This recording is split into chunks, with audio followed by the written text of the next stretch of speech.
Donald Trump says he will not participate in another debate with Kamala Harris. He just posted that on social media.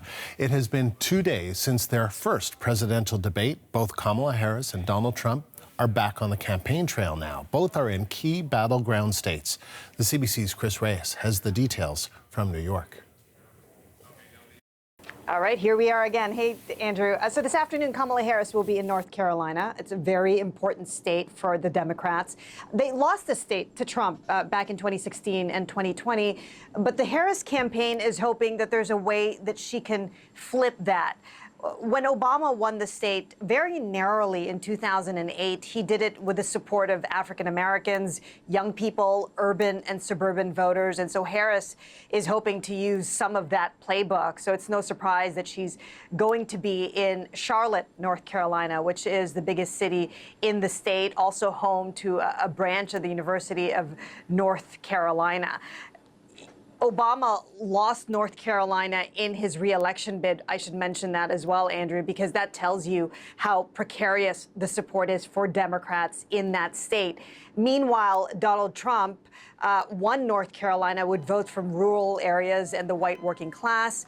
Fresh off the debate, Harris is campaigning on her promise to grow the middle class, to help first-time homebuyers and new parents, and really to tell this state that voted for Trump to choose her brand of leadership instead.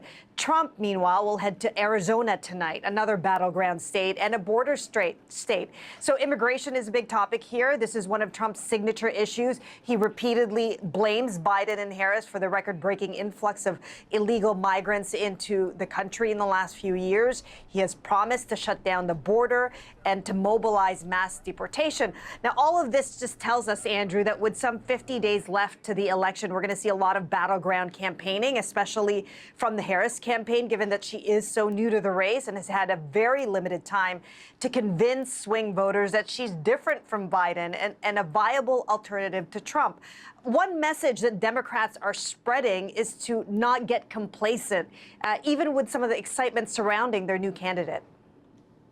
We can count on Donald Trump to challenge the results of the 2024 election, as he has every day the 2020 election. We need to win decisively, not by a tiny, thin margin. So if folks were excited and energized by Vice President Harris's compelling, powerful performance on the debate stage in Philadelphia, they need to get up, get out, volunteer, and get engaged. And that was exactly the message that we heard once again from Taylor Swift. As we've been talking about, she gave the endorsement heard around the world. She said she's voting for Harris. She used her platform again last night at the Video Music Awards, urging people to vote.